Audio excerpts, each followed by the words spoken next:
शादी के 10 साल बाद उन्होंने मुझे तलाक देने का फैसला किया।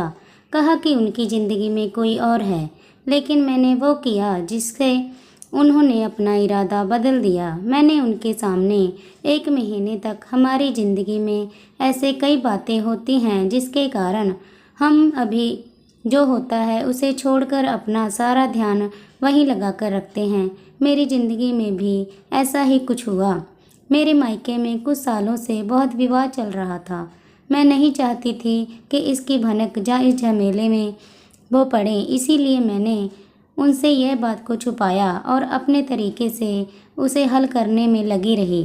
पर मुझे नहीं पता था कि यह सब इस तरह से मेरे ही जीवन में और ज़्यादा परेशानियां लेकर आ जाएगा।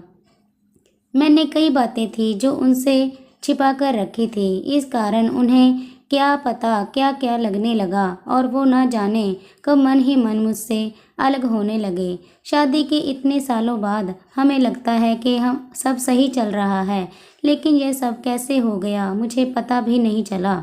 कभी भी हमारे बीच में इस तरह की कोई बात नहीं होती थी। वो मुझसे ज़्यादा कुछ पूछते नहीं थे।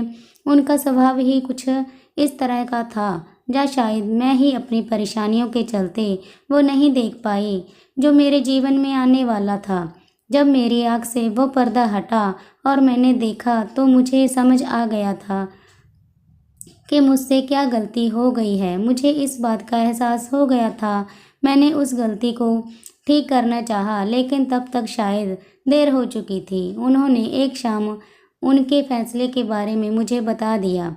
उन्होंने कहा कि मुझे तुमसे ज़्यादा कुछ नहीं बोलना है, ना जानना है। मैं बस तुमसे तलाक चाहता हूँ। मेरी ज़िंदगी में कोई है और मैं अब उसी के साथ रहना चाहता हूँ और मेरा फैसला नहीं बदलेगा, चाहे तुम कुछ भी कहो। यह सुनकर जैसे मेरे पैरों तले की ज़मीन ही निकल गई। मुझे पता भी नहीं चला कि कब मैं उनसे इतनी दूर हो गई और कब हम उनकी ज़िंदगी में कोई और भी आ गई। इतना तो मैं जानती थी कि वो एक बार वो सोच लेते हैं वो फिर करते हैं। मैंने उस समय अपने आप को कंट्रोल किया। मैं उनसे बैठकर बात करना चाहती थी, उनसे सवाल जवाब करना चाहती थी। अगर अब मुझसे प्यार नहीं करते तो मुझे उनके जीवन से चले ही जाना चाहिए। मुझे यही लग रहा था, क्योंकि उन्होंने मुझे साफ साफ कह दिया था। कभी मैं क्या विचार करती, कभी क्या। मुझे कुछ समझ नहीं आ रहा था कि आखिर मैं क्या करूं। कुछ दिनों तक हम लोग इस घर में ऐसे रह रहे थे जैसे कि अजनबी इंसान हो। हमारे बीच किसी तरह की कोई बात नहीं होती थी। मैं अपने को और उन्हें कुछ समय देना चाहती थी। मुझे एक मन ऐसा कर रहा था कि वो अगर किसी और से प्यार करने लगे हैं तो मुझे उनके साथ नहीं रहना चाहिए। पर गुस्सा भी आ रहा था। पर मैं अपने रिश्ते को और कुछ समय देना चाहती थी। आखिर गलती मेरी भी थी। मैंने भी उन्हें नज़रअंदाज कर रखा था। इसी दौरान करीब 2 महीने बाद उन्होंने तलाक के पेपर रेडी करवा लिए और मेरे सामने रख दिए। कहा, इस पर साइन कर दो। मैंने फिर भी उनसे बात करना चाहा, लेकिन वो दरवाज़ा बंद करके अपने कमरे में चले गए। पूरी रात मेरी रोने में निकल गई, लेकिन शायद अब उन्हें मेरी सिसकियाँ सुनाई नहीं दे रही थी। अगली शाम उन्होंने फिर कहा कि इस पर साइन कर दो। अब कोई फ़ायदा नहीं है, मेरा फैसला नहीं बदलने वाला। तलाक के बाद तुम्हें जो चाहिए मैं दूंगा, बस तुम इस पर साइन कर दो। मेरी ज़िंदगी में कोई और है। अब मैं तुम्हारे साथ नहीं रह सकता। इतना काफ़ी था मुझे तोड़ने के लिए। रात भर फिर मैंने कभी सोचा कि साइन कर दूंगी, कभी कुछ हजार तरह के विचार मेरे मन में चलने लगे। लेकिन मैंने सोचा कि मुझे इस रिश्ते को एक मौका और देना चाहिए।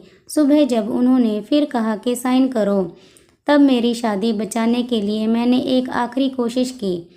मैंने उनसे कहा कि मैं इस पर साइन कर दूंगी, लेकिन मेरी एक शर्त है। उन्होंने पूछा कि क्या बताओ। मैंने कहा कि 1 महीने तक आपको वही करना होगा जो आप शादी के शुरुआत में करते थे। क्या करना होगा? उन्होंने पूछा। मैंने कहा कि आपको सोते समय यहाँ से मुझे गोदी में उठाकर अपने बिस्तर तक ले जाकर सुलाना होगा। उन्होंने मेरी तरफ थोड़ा गुस्से से देखा और कहा कि ऐसा नहीं हो सकता। मैंने कहा, मैं चाहती हूँ कि आप मेरे लिए वो दिन वापस ले आएं। उसके बाद तो वो कभी आएंगे नहीं, इसलिए 1 महीने के लिए आप मेरी ये इच्छा को पूरा कर दें। आप नहीं मानेंगे तो भी इस पर साइन कर दूंगी, लेकिन अगर मान जाते तो साइन करते वक्त मेरा दुख थोड़ा कम हो जाएगा। वो कुछ समय चुप रहे और फिर उन्होंने मेरी बात मान ली। रात में अब इंतजार कर रही थी। वो कमरे में सोने चले गए, लेकिन फिर उन्हें एहसास हुआ कि मैं नहीं मानने वाली, तो वापस बाहर आए, मुझे गोद में उठाया, मेरी तरफ बिना देखे मैंने अपने हाथ उनके गले में डाल दिए। उन्होंने अब मेरी तरफ देखा। मैंने कहा, अरे पकड़ूंगी नहीं तो गिर जाऊंगी। मेरे चेहरे पर एक मुस्कान और शर्म दोनों थी। लगा जैसे कि आज ही हमारी शादी हुई है और यह पहली रात है। बस फिर मैं रोज रात को इंतज़ार करने लगी कब वो आए और मुझे गोद में उठाएं। पहले 3 से 4 दिन में ही उनके चेहरे पर भी थोड़ी मुस्कान तो आने लगी। नजरें मिलाने से अभी भी डर रहे थे। शायद उन्हें डर था कि फिर से मेरे लिए प्यार न जग जाए। करीब 15 दिन बाद उनका हृदय परिवर्तन होने लगा। मुझे उनकी आंखों में प्यार दिखाई देने लगा। वो भी अब मेरी आंखों में देखने लगे। रोज रात को यही होता था। हम दोनों के बीच में जो दूरी थी अब खत्म होने लगी। शायद उन्हें भी अब यह एहसास होने लगा था। यह सब मेरी जिंदगी के खूबसूरत पल थे। 1 महीना पूरा होने में ही था। मुझे पता था कि ऐसा करने के बाद हमारे सारे गिले शिकायतें दूर हो जाएंगी, और वैसा ही हुआ। कब महीना पूरा हुआ मुझे पता था, लेकिन महीना पूरा होने के बाद भी अब सिलसिला शुरू है। वो मुझसे और मैं उनसे दूर नहीं हो पाए। सोया प्यार फिर से जाग गया। पिछली बातों पर मैंने उनसे कोई बात नहीं की, लेकिन मुझे नहीं लगता कि उनकी ज़िंदगी में कोई और है। क्या पता उन्होंने भी यह सब मुझे सब सिखाने के लिए किया हो। अब मैं अपना प्यार और अपने पति को खोना नहीं चाहती थी। आपको यह कहानी कैसी लगी कमेंट में ज़रूर बताइए। स्टोरी अगर पसंद आई हो तो लाइक कीजिए, शेयर कीजिए एंड सब्सक्राइब कीजिए। Thank you.